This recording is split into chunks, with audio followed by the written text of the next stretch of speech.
That's James's deck dinner, second deck dinner for today. And he hadn't eaten his arugula and his nasturtium yet, so I like that stuff, but fried up a portabello to go with it, and some I sauteed this pasta stuff, and I really cut it with the beans and the peas, and to put some spinach to kind of stretch it out a little further. To make it healthier too. Yeah, that's true. So James is going to talk about Gonzo, the life and work of Dr. Hunter S. Thompson, for this half an hour. So it's all up to James. Eating that much, hopefully I'm tempted to be chowing down while I'm doing it, but yeah. So blurb, fascinating. Well, that's actually a blurb that's true. I might have to take off my house coat. It's actually pretty warm out here. Or maybe it's that I was cooking. Well, no, I brought my coat out and I shed that pretty quickly. Okay. So this guy's writing career goes back a long ways, probably maybe in the late 50s, but let's say the early 60s. First came to something like national prominence, something like 1966. It's a book I forgot to bring along here. I just finished it, not for the first time. I suspect it's close to the third time, definitely over twice, called Hell's Angels. And he lived, I think they were saying this, well, he didn't live with them so much as hung with the Hell's Angels for roughly a year or something like that. And so this thing starts off with, well, it starts off with his, basically with his death. And it was scripted. It's Hunter S. Thompson, in case you know, killed himself. 2005, born 1937, so he's roughly 68. And I'm going to tell you, I don't care. No, he lost his dad, hence his violence. You know. He also came from the south, not that far south. Louisville is on the Ohio River, south of the Ohio River in Kentucky. Across the Ohio River, you got a state called, gotta think what's on the other side. I believe it's Ohio. And I'm certain it's Ohio. You know, like you go from Covington, Kentucky, north of it, you got Cincinnati, Ohio. And, Louisville, as I recall, is, I can't be sure. It might be Indiana. Anyway, it's a northern state. So it's on the borderline, the divide, the Great Divide in the United States. And another famous or infamous product of Louisville, Muhammad Ali. Another one, not so famous, is the guy who, maybe more than anyone else, developed the means of cooking Athabasca tar sands into something usable. Really? Yeah, he was at the University of Lethbridge here. He's still alive. He's a good guy. He's quite left-wing. I'm not sure how far left-wing. Sometimes I wonder. And I'll mention his name. I'm being nice to him. Lauren Hepler. And there's a dumpy little place on the university campus, University of Lethbridge, named after him. Lauren Hepler. It's called something like Hepler Hall. I'm not sure. Anyway, used to be the bank, I think, Canadian Imperial Bank of Commerce, something like that, on campus. I don't think there's a bank on campus anymore. That was my bank of record, and the Canadian Imperial Bank of Commerce still is. They call it CIBC now. Anyway, Louisville, kind of a different kind of place, but I get the feeling Hunter S. Thompson was raised around guns, as some of the southern fellas are. He himself, according to Quan Thompson, Hunter S. Thompson's son, raised his son with guns, not around guns, that would be from birth, but on guns when Quan was 7 years old, something like that. Well, I don't think anyone should be around guns ever, really. You know, I don't have no real motivation to be cozying up to a gun. Happiness is not a worn gun, as John Lennon sang, of course, ironically, in 1968. Anyway, Hunter S. Thompson. So his dad died when he was young. I don't know if they specified how young. I don't think he was in his teens. And the stats seem to indicate that on average, boys raised without a serious father figure tend to be a little more violent than the average boy. So I don't know how violent he was in terms of fists or whatever, but his first wife, Sandy, kind of said he had a bit of a temper and stuff like that. She doesn't really go into specifics. But the funny thing is, based on what we're getting out of this, what you get out of his books, and some other stuff I might have read, might not have read, she should have been blowing her stack on him, wouldn't you say? Yeah. I think she gave up on him quite late in his life and quite late in their marriage. And she was talking about him having multiple affairs. They're showing pictures, and I'm sure some of this was happening before she divorced him. Nude women around their place and stuff like young women and so on and so forth. She should have been blowing her stack, not just at them, but at Hunter. That estate or whatever should have been closed. It's way up in Aspen. It should have been closed to the public. You turn up at his door and you get sent home or something like that. If it's the middle of winter, they get probably an awful lot of snow there. You get the cops to escort someone out. But not old Hunter. No way. Because he had to live on the edge. So they talked about the edge. And in it, I think it was Hunter S. Thompson, writing about, saying the ones who, the only people who really know where the edge is can't talk about it because they've gone over the edge. The people I admire who find out where the edge is, find out, they don't go exploring for it. It's like Jim Morrison saying, woke up this morning, got myself a beer. Woke up this morning, got myself a beer. The future's uncertain. He could have said the edge, but he says the end. He sings, the end is always near. Let it roll, baby, roll. Let it roll, baby, roll. Let it roll, baby, roll all night long. You know what? Letting it roll, that ain't my philosophy. Let it crawl. Let it do whatever. You know who discovered the edge? The edge discovered him. That's my dad. He lived to be 99 and a half years old, and he was strong. It wasn't just physically, mentally. The last little while he was confined to a bed. He had a diaper on. And my couple of my brothers and sisters were saying, can you talk to him? He's embarrassed to wear the diaper. One of the side effects I get from one of the things I take is diarrhea. And I'm the one who told him about having to wear a diaper. Now I'm on a medication that makes it so I don't have to. But for a while, I did. I told my dad, don't be ashamed.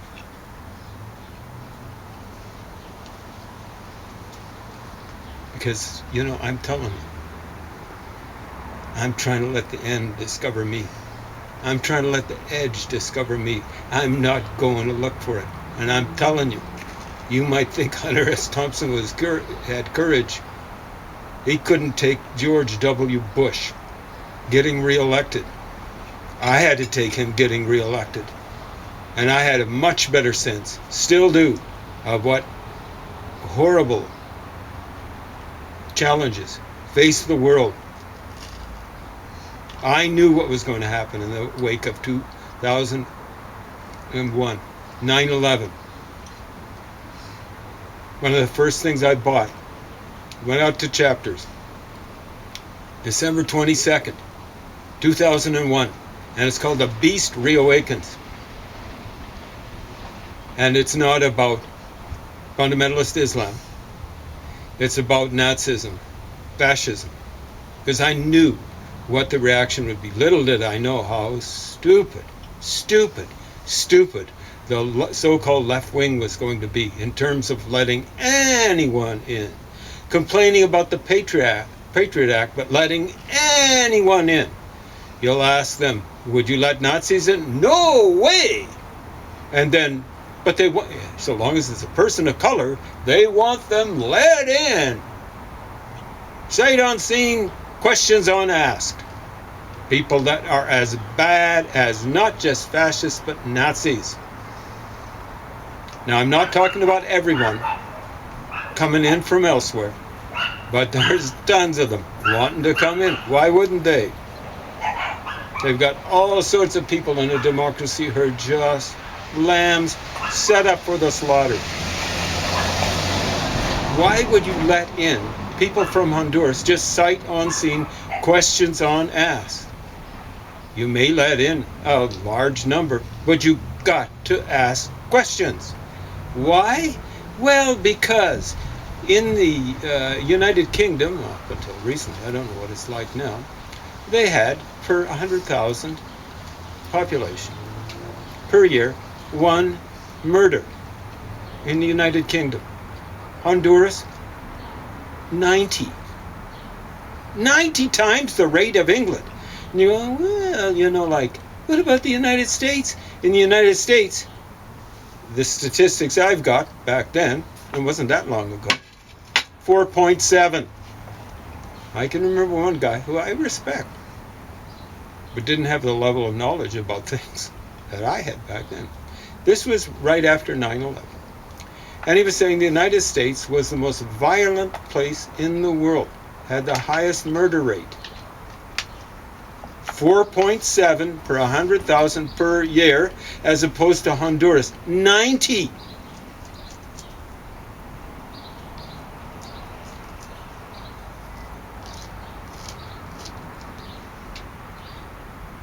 What is that? 18 times the murder rate? 18 times. That's not plus 18. Would you rather be in debt $1 million or $18 million? Or $100,000 or $1.8 million? That's the difference. What? Incidentally, Mexico, for the same period, 20 times. No, 20 deaths, murders per 100,000. United States, 4.7. Guatemala, 38. More than 7 times the American rate. And the American rate is crazy high. You do not let folks in, sight unseen, questions unasked from societies like that. Particularly when you find out that I won't say the vast majority, but a significant number are young men between 15 and 25 who are coming across the border. The southern border, down Mexico way. And they're coming not just from Mexico, but from Guatemala. And maybe the occasional one from Honduras. So yeah, they start off with Hunter S. Thompson's reaction to 9/11, and it's over the top. You know, he says, okay, George Bush is going to get rid of civil liberties. So much for this guy's prophetic ability. He didn't. There was the Patriot Act. But, you know, in the United States, they still have something like civil liberty. You know, on university campuses, there's maybe not as much freedom of speech as some would like. And frankly, not as much freedom of speech as there should be. But that applies to Canada too. And so on and so forth. I'm sure there's a lot of nifty, shifty, hefty lefties that don't want to hear that. So Hunter S. Thompson, I can remember my first reaction. It was in Rolling Stone, 1970. I think it was their year-end edition. And they were congratulating Hunter S. Thompson for a savage fire-sucking. Showed him puffing away on his, I believe it was his cigarette with a cigarette holder. And it was, he had the head shaved and stuff like that. Savage fire-sucking campaign for Sheriff of Aspen or something like that. He'd failed. Hadn't failed by much, but he failed in that campaign. And I'm going, why is Rolling Stone doing basically advertising for this guy? He doesn't look like one of us. Kind of like a lefty, hippie, peace-loving flowers kind of guy. Who was right? It turns out he's a gun addict, an alcohol addict. Back then, people used to laugh at Frank Sinatra, the young pups. Frank Sinatra, with a beer in his hand. Apparently, this is not a suburban myth or urban myth or ex-urban myth. Someone asked Frank Sinatra,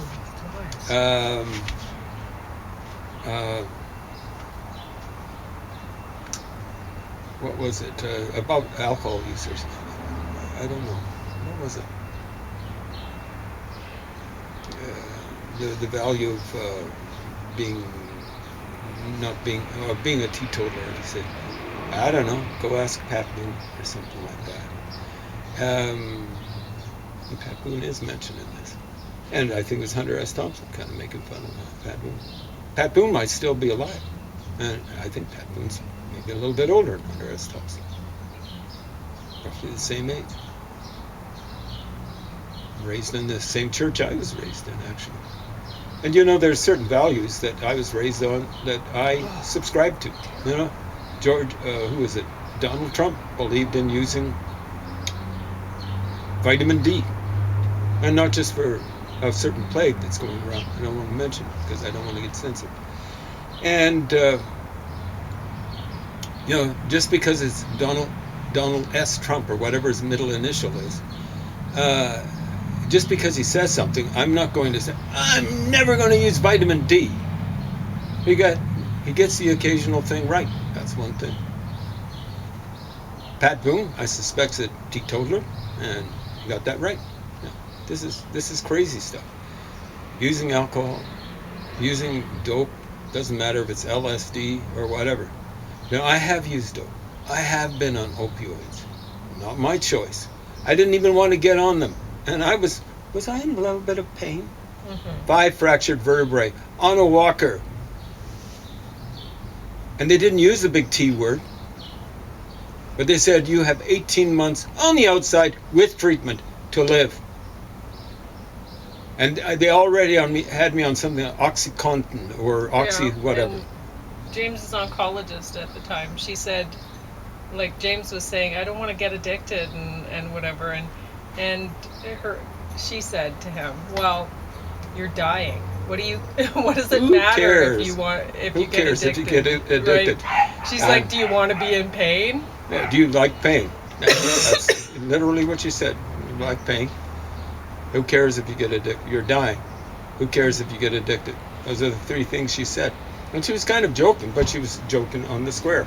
It's actually joking on the cube, because she was very, very serious. So I was already on OxyContin, and I wasn't that thrilled about that. And then they shifted me over to hydromorphone, and they started me off at entry level, and they're just ticking it up until it was somewhere around the middle. So I don't want to say it was anything like morphine, much less heroin, much less fentanyl.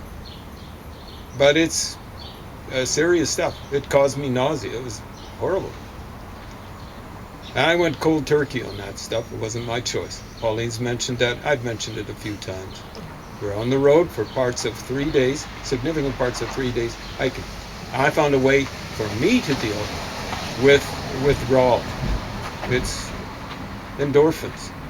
We were walking so much. I think some of those days we walked 10 kilometers. Well, and I found the same thing. My French grandma, she said to me, like when I was going through menopause, she said, "Oh, I didn't have any problem with the hot flashes. I was out in the field working, and I didn't have any problem." And I found that too. If I was out getting work done, no problem with it. You know, it was the same as her. She had problems with the night sweats, you know, because you're not active at night. You're trying to sleep, right? But if you're active, you don't have problem with it, with the hot flashes. So you saw the beautiful spread that Hunter S. Thompson got up by Aspen, Oh, right? yeah, nice. He was saying he didn't care about them putting up a monument to him with a two-thumbed, I was going to say two-fisted, but two-thumbed fist holding a peyote button. I think it's supposed to be 100 feet up in the air or something like that. Why would you want to do that in such a lovely location? They're saying, won't that bother people? He said, I own all the way up to over the cliff. So what he had was the world's fanciest shooting range. You could shoot right anywhere towards that cliff, and he wouldn't kill anyone who was there legally. Yeah. Well, I mean, geez, it showed him one time. There's a camera behind it. Maybe it wasn't someone holding it. Maybe it was set up, but he takes a shot, you know, and then he goes like this. And it's right back at the freaking camera. Huh? Wow. Anyway, you know, so this guy had a problem. You know, like, he had some sort of pain that he was trying to kill. Yeah. What would you and I kind of got pain, physical pain. And you know, like, I understand better than pretty well anyone out there the horrible spit that's coming down on the world because of the right-wingers, left-wingers, uppers and downers, and forwards and backers. You know, like, you guys have no clue what you're getting. You so-called environmentalists are not interested in the population bomb. All this sort of stuff. You guys are nuts. You guys deserve the horrible spit you're getting yourselves into. Well, sadly, the rest of the world's species of life really don't, you know. They've got no choice. Exactly right. Anyway, what I find really healing is being out in nature. Wow! If you can be out in nature as much as possible, and it's just, even if it's just going out onto your deck or, you know, out into the yard or a nearby park or your balcony or whatever, and sitting outside and having one meal a day. And not shooting at targets out there. You know, here's the thing. Oh, keep going. I didn't realize you hadn't won. And I'm not talking about going out there and actually hiking. If you get out there and hiking, well, that's even better. You get the endorphins going and you see more and you get some exercise. So here's what Pauline wants. She doesn't even want a mountain. She just wants to get out in the countryside so we can hike. Now what we do is we go down to water, we go down to the river bottom and we hike. Yeah. This is what the idiot should have been doing to his pain. Yeah. And the kind of pain that I go through that went on that trip through our mountain parks here in Alberta, Jasper and Banff, we were on the road 3 days. Getting there, we did a hike. We did hikes all through the middle day, and then we did significant number of, I think it was several hikes on the third day, and then we came down to Lethbridge. You know, like, that wasn't our backyard, but that third day. No, but the national parks in Canada, they really are the Canadian citizens' backyard. It is for the Canadian citizens, especially the urban people. People who are stuck, people need more space. You know, we go out and look at birds, and they have each bird during their breeding season needs so much space, right? And sometimes it's amazing how much space one pair will need. But I think humans need more space too. And so we're confined in the cities. We're really confined too closely. We need more space than this. We get out to the national park, we can breathe again. And we're healed. We heal. Don't actually have to do that. In case people don't have a vehicle or can't afford gas, they can get down to an urban park. Yeah. If they're in Calgary, if they're in Edmonton, Edmonton's got wonderful urban parks. Well, Calgary does too. I mean, a lot of cities are set up on rivers. Mm-hmm. It's just the way that cities are You need set up, water. right? Well, So you need water. For there's a lot of parks in the river bottom of cities. In Canada, Vancouver, it'd be stunning what they've got available there. Yeah. It's not Capistrano, Capilano Canyon, on and on it goes. So I was going to say, that third day, I'd gone about 100 meters. I don't like exaggerating. And it was going downhill from where we'd parked, kind of overlooking the Bow Falls in Banff. And we had a long hike ahead of us. We thought we were getting a easy walk, and it was at least moderate. It was going to the Hoodoos. You can check it out on the internet. I don't want to exaggerate, so I'm going to say moderate. And the wind that day. Oof. It was cold, all that sort of stuff. But 100 meters in, you can do the walk. Every step I took, I was going, and Pauline was out of earshot much of the time. It wasn't to get sympathy. It was just to keep me going. So I was killing the psychic pain by incurring a little bit, maybe a whole lot, of physical pain. So this guy offing himself when he was younger than I am now, I don't have no sympathy for him. He was a wuss. I think he thought he was a big tough stud, but he couldn't handle reality. He had to dope himself with it. Whereas I don't want to be on dope. They had me on dope, and I didn't want to go on it, and I got off of it. It wasn't my choice. I do not, believe me, do not recommend going cold turkey when they put you on something, or if you're on something of your own choice, something like hydromorphone or whatever. It's just, uncharacteristically, I packed luggage in the car first.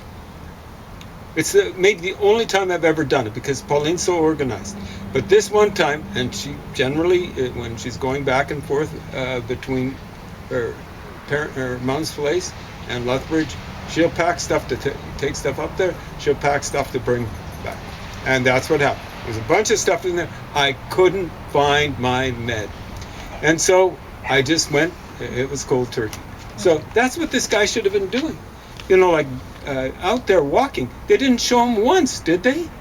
Walking in that wonderful, wild territory. So, how much time? 5? A couple minutes. Couple of minutes. So I'm going to be dealing with this several days. Get ready. This guy is symptomatic of the way the lefties have been in the United States since at least 1968. So they say he was radicalized, kind of like by what's been characterized as a police riot, but it was a demonstrator riot too. They were there just to knock heads, both sides, at the Democratic Convention in 1968. And ever since then, the lefties have been absolutely out to lunch. Patrick Buchanan, speechwriter for Nixon, and a borderline fascist. I don't want to say Nazi, borderline fascist. He was laughing about Hunter S. Thompson and laughing about how he lampooned Humphrey and Muskie and liberals in general. And why? Because Hunter S. Thompson was doing Patrick Buchanan's business for him and for Nixon and all the guys after for free.